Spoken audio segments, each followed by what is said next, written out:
अस्सलाम वालेकुम and welcome back to my channel. कैसे हैं आप सब? आई होप कि आप सब ठीक होंगे। तो यहाँ हम आए थे टेस्को में अपनी मंथली ग्रॉसरी की शॉपिंग करने और टाइम देखिए 8:45 हो रहे हैं और ये रात का टाइम है। ऐसे लग रहा है जैसे दिन का टाइम है। आजकल जो है वो यूके में जून के मंथ में काफ़ी गर्मी हो रही है और दिन काफ़ी लंबे लंबे से होते हैं। रात गए तक जो है रोशनी रहती है। 2:40 पे फजर हो रही है और 11:15 बजे रात को इशा का टाइम होता है।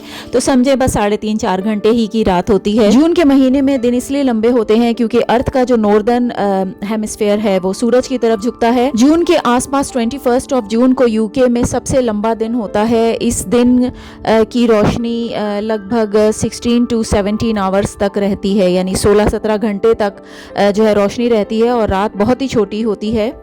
अभी देखिए कि लग रहा है जैसे ये शाम दोपहर या शाम का टाइम है, हालांकि ये रात हो गई है। यहाँ तो तकरीबन 9 के बाद का ही टाइम हो गया होगा क्योंकि 8:45 बजे तो हम लोग वहीं पर थे टेस्को में। और ये देखिए ये है सिखों का गुरुद्वारा। रिलीजियस प्लेस किसी भी मज़हब की हो हमारे लिए सबके लिए ही काबिल एहतराम है। 21 जून के बाद दिन की रोशनी का जो टाइम है वो आहिस्ता आहिस्ता करके कम होने लगता है। जुलाई के महीने में लंदन में दिन की रोशनी का जो टाइम है वो तकरीबन 16 आवर्स तक का हो जाता है। पिछले 2 सालों से रमज़ान भी थोड़ा पीछे हो गए हैं, यानी कि अब मार्च में आया था इस दफ़ा रमज़ान। तो पहले जब जून जुलाई में होते थे तो 16-16 घंटे के रोज़े होते थे क्योंकि 3:45 बजे ही फजर हो जाती है और रात को 11:15 बजे तक इशा होती थी। तो बस चंद घंटों ही की रात होती है।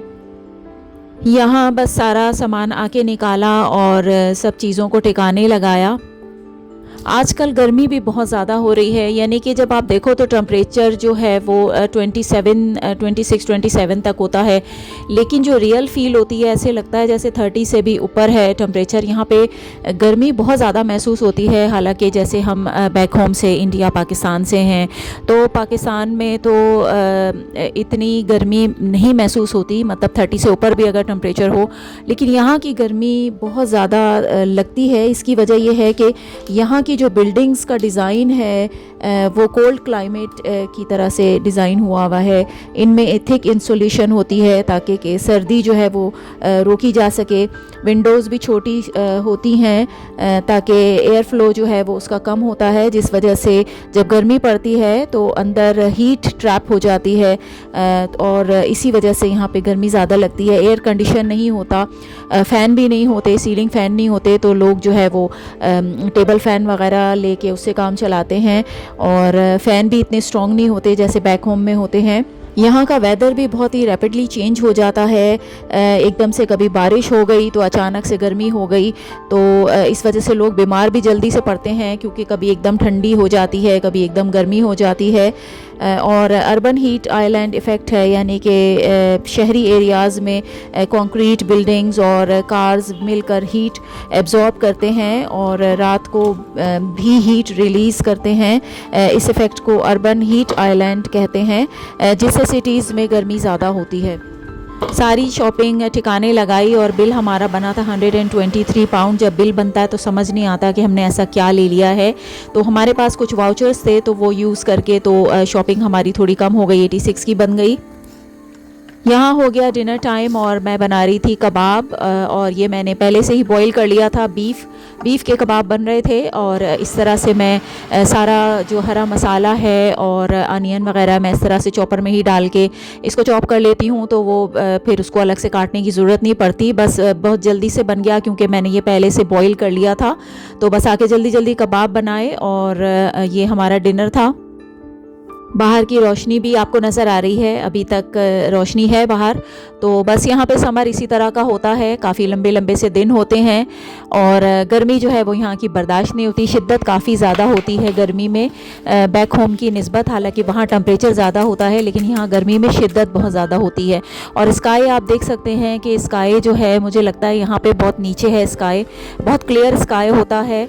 बैक होम में आप देखो तो बहुत आपको मुँह ऊपर करके देखना पड़ता है, तब आपको बादल नज़र आते हैं। लेकिन यहाँ पे जो है आसमान मुझे लगता है कुछ नीचे है। पता नहीं, शायद ये मुझे ही ऐसा लगता है या बादलों की वजह से ऐसा है। तो एनीवे यहाँ पे हमारे कबाब भी बन के तैयार हो गए, बहुत ही मज़े के बनते हैं बीफ कबाब। तो ये हमारा डिनर था, साथ में रायता था और दाल भी बनाई थी। रायते में मैं हरा धनिया, पुदीना, हरी मिर्च, लहसुन डाल के उसको मैं योगर्ट डाल के इस तरह से ग्राइंड कर लेती हूँ। उसमें कोई पानी मैं मिक्स नहीं करती हूँ, तो बस ये जब ग्राइंड होता है तो ये ऐसी वाटरी सा बन जाता है। और इसको मैंने योगर्ट पॉट में ही निकाल लिया था। तो ये कबाब के साथ रायता बहुत मज़े का लगता है। और ये जो है ये नेक्स्ट डे की वीडियो क्लिप है। और यहाँ पर भी आप देखिए कि स्काई जो है वो बिल्कुल ऐसे लग रहा है जैसे ये दिन का टाइम है। हालांकि यहाँ पे भी 8:45-9 बजे का टाइम हो रहा है, रात का टाइम है, लेकिन रात के टाइम पे भी दिन का समा है। तो आप लोग बताइए कि कहाँ से आप सब मेरी वीडियोस देख रहे हैं और आपके शहर में, आपके मुल्क में क्या टेम्परेचर है, कैसा वेदर है और कैसे दिन गुजर रहे हैं।